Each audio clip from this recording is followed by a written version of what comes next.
अस्सलामुअलैकुम जी, क्या हाल हैं आप सबके। आई होप सभी ठीक होंगे। तो यहाँ पे सुबह का टाइम है और बच्चे आए हुए हैं अपनी नानों के घर। और यहाँ पे बच्चे जो है ना बैठे पढ़ रहे हैं नाश्ता वगैरह करने के बाद। और मैं बनाने लगी हूँ इनके लिए आज पिज़्ज़ा। सबसे पहले मैंने आधा चम्मच जो है ना वो नमक का शामिल किया। उसके बाद है जी 1.5 चम्मच चीनी का। और एक पैकेट जो है ना वो मेरे पास ईस्ट का था। तो ये जो है ना ईस्ट का पैकेट ये मैं पूरा ही इसमें शामिल कर दूँगी। इसको ख़मीर भी कहते हैं। तो ये ना मैं पूरा ही इसमें शामिल कर दूँगी। तो मैंने कहा आज ना बच्चों को घर ही बना देते हैं पिज़्ज़ा। बच्चे जो है ना वो माशाल्लाह काफ़ी ज़्यादा हैं और फिर बड़े भी हैं सारे, तो सबको ना पूरा आ जाएगा। तो उसके बाद जो है ना 3 चम्मच मैंने इसमें ऑयल के शामिल किए हैं। और गर्म पानी, थोड़ा सा हल्का सा नीम गर्म पानी है वो शामिल करके ना इसको मैं रख दूँगी थोड़ा सा ना ईस्ट को, ताकि वो फूल जाए।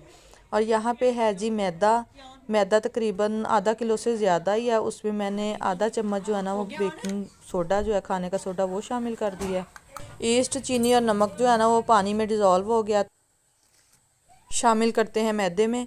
उसमें शामिल करके ना थोड़ा थोड़ा इसको अच्छी तरह मिक्स कर लेंगे। और अगर ज़रूरत पड़ी ना तो इसमें हम शामिल करेंगे नीम गर्म दूध का। वैसे तो पानी से भी गूंद ले तो सही हो जाता है, लेकिन ना थोड़ा सा मैं इसमें दूध भी शामिल करूँगी। उससे डो जो है ना वो बहुत अच्छी बनेगी, सॉफ्ट सॉफ्ट सी बन जाएगी। बस जैसे हम आटा गूंदते हैं ना उसी तरह से इसको गूंद लेना है। लेकिन यह है कि थोड़ा सा ना इसको सॉफ्ट रखना है डो को। फिर ये बहुत अच्छी जो है ना वो होगी, सॉफ्ट सॉफ्ट सी।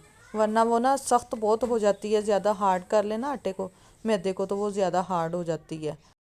थोड़ा सा जो है ना वो दूध में शामिल करने लगी हूँ, क्योंकि पानी में और शामिल नहीं करूँगी, दूध कर लेते हैं शामिल। तो दूध जो है ना उसको भी मैंने थोड़ा सा नीम गर्म सा कर लिया। ज़्यादा गर्म नहीं करना, हल्का सा बस नीम गर्म ही करना है दूध को। और अच्छी तरह से अब हम इसको गूंद लेते हैं। और जितना इसको आप गूंदेंगे ना उतनी ही अच्छी डो बनेगी। ठंड जो है ना वो काफ़ी हो गई है और धूप भी नहीं आज निकली, फोग भी काफ़ी ज़्यादा है। तो बच्चे जो है ना वो अंदर ही बैठे हुए हैं, बैठे काम कर रहे हैं। बस यही है, बच्चे जो टिक जाएं तो ठीक है, वरना फिर शोर ही है उनका।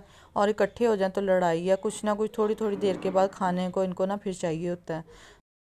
उनको भी ना मैंने अंदर ही बिठाया हुआ था और थोड़ी देर के बाद आ जाते थे। बन गया पिज़्ज़ा के नहीं, बस उनको पता चल गया कि आज पिज़्ज़ा बन रहा है।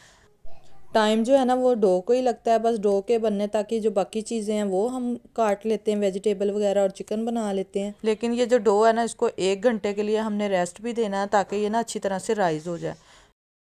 ऑयल जो है ना वो मैंने थोड़ा सा लगाया बाउल को, और उसमें मैंने ये मैदा रख दिया। और ऊपर से ना हम इसका थोड़ा सा ऑयल लगा देंगे और इसको रख देना है 1 घंटे के लिए। और ये देखें कितनी ज़्यादा राइज हो गई है। अब इसको मैं निकाल के ना इसको थोड़ा सा और गूंद लेती हूँ। अच्छा, डो जो है ना इसको हमने फ्रिज वगैरह में नहीं रखना, वरना ये राइज़ नहीं होगी। इसको बाहर ही रख दें रूम टेम्परेचर में। और ऊपर से ना इसको प्लास्टिक से कवर कर दें ताकि हवा वगैरह इसमें ना जाए।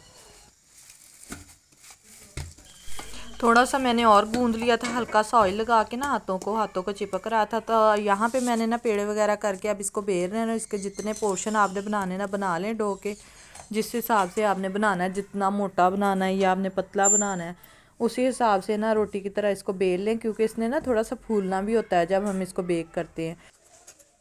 तवे के ऊपर बनाने लगी हूँ तो मैंने तवे के ऊपर डाल दिया था रोटी को बेल के। और फोक की मदद से ना हम इसमें सुराख कर लेंगे, ताकि हवा जो है ना वो निकलती रहे दोनों साइडों से। वो फोक की मदद से ना इसमें छोटे छोटे निशान से लगा लेंगे इस तरह, ताकि अंदर तक अच्छी तरह कुक हो जाए। 2 से 3 मिनट ना मैंने इसकी एक साइड को कुक किया है कवर करके। और अब इसकी साइड जो है ना वो मैंने चेंज कर दिया है। देखिए कितना अच्छा कलर आ गया। आंच जो है ना वो बिल्कुल हमने स्लो रखनी है। तो इसी तरह से दूसरी साइड से भी इसको पका लेंगे। और पकाने के बाद ना अगर आप चाहें तो इसी तरह रख लें, जब भी बच्चों का दिल करे तो उनको बना के दे दे। पिज़्ज़ा डो बनी होगी, बस इसके ऊपर चीज़ें वगैरह लगाएं, जो भी लगाना है, वेजिटेबल या चिकन वगैरह, तो बना लें। बस इसी तरह मैं बना के रखती जाऊंगी। उसके बाद ना फिर एक ही दफ़ा सारे जो है ना वो बना के दे देंगे बच्चों को। यहाँ पे मैं बनाने लगी थी चिकन, और इसमें मैंने लिया है 1 से 2 चम्मच जो है ना वो ऑयल के थे। और इसके बाद हमने इसमें शामिल कर दिया है लहसुन। लहसुन जो है ना वो चॉप किया हुआ, पिसा हुआ नहीं है, इसी तरह से था। तो इसको हल्का सा गोल्डन सा करना है। उसके बाद हम इसमें शामिल कर देंगे चिकन।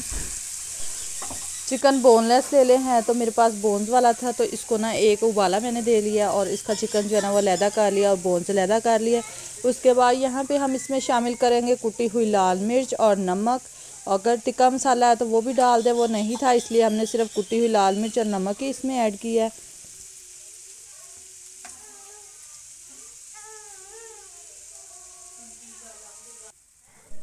1.5 चम्मच मैंने इसमें ऐड किया है सोया सॉस का, और थोड़ा सा इसमें हम शामिल करेंगे सिरका। ये आपकी मर्ज़ी है, सिरका शामिल करना चाहें तो कर दें, लेकिन मैंने ना इसमें थोड़ा सा सिरका भी शामिल किया था। बस इसको ना हमने अच्छी तरह से ना ड्राई कर लेना है चिकन को।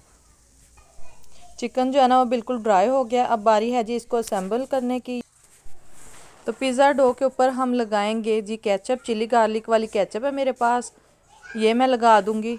बस जो जो चीज़ें थी ना मैंने उसी से पिज़्ज़ा बना दिया था बच्चों को ना, जो घर में अवेलेबल थी। इसको अच्छी तरह से ऊपर फैला लेंगे पिज़्ज़े के। और बच्चों ने इतना शोर मचाया हुआ ना कि आवाज़ जो है ना वो बिल्कुल भी नहीं आ रही। उसके बाद इस पे लगा देंगे चिकन, और साथ साथ फरमाइशें जो हैं वो भी हो रही हैं। कोई कह रहा है चिकन ज़्यादा लगा देना, कोई कह रहा है केचप ज़्यादा लगा देना इसके ऊपर, और कोई कह रहा है चीज़ लगा देना। चीज़ आपकी मर्ज़ी है, आप जब भी इसमें लगाना चाहें, अगर पिज़्ज़ा डो के ऊपर लगाना चाहें उस पर लगा दें, वरना ऊपर स्प्रेड कर दें। अब ऐड करते हैं जी क्रश की हुई चीज़ को ना मैंने थोड़ी देर निकाल के रख दिया था, और उसके बाद हमने इसको क्रश कर लिया था। फ्रीज़र में पड़ी हुई थी ना तो वो थोड़ी हार्ड हो जाती है, इसलिए ना थोड़ी देर पहले निकाल के रख दें।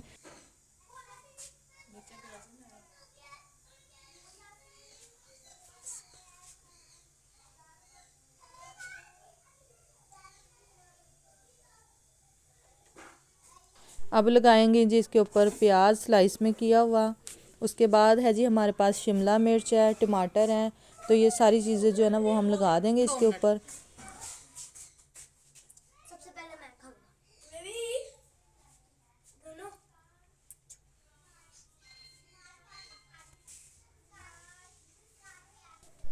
और दोबारा फिर से हम इसके ऊपर थोड़ी सी चीज़ ऐड कर देंगे, और कर देंगे यहाँ पे कवर। और कवर करने के बाद मुझे याद आया था कि मैंने ना इसके ऊपर टमाटर नहीं लगाया, तो फिर मैंने दोबारा से ना इसके ऊपर टमाटर लगा दिया था, और इसको 10 मिनट के लिए ना मैंने कवर कर दिया था। बस चीज़ नहीं मेल्ट होना था, क्योंकि बाकी जो है ना वो सारा कुछ कुक था, और वेजिटेबल्स जो है ना वो ज़्यादा कुक नहीं करते, इसी तरह से अच्छी लगती हैं। तो इसी तरह से ना जो बाकी पिज़्ज़ा वो भी मैं बना लूँगी। 3 से 4 जो है ना वो बन गए थे पिज़्ज़ा, और बच्चों को ना बहुत ही पसंद आए थे। पिज़्ज़ा हमारा जो है वो गर्मा गर्म हो जाएगा तैयार, और सारे इंजॉय करेंगे। तो बस ये वीडियो थी हमारी यहीं तक की। आई होप आपको मेरी आज की वीडियो पसंद आई होगी। तो अगर वीडियो आपको मेरी पसंद आए तो आपने इसको लाइक ज़रूर करना है, और आपने इस रेसिपी को ज़रूर ट्राई करना है, और मुझे दुआओं में याद रखना है। बहुत शुक्रिया। अल्लाह हाफिज़।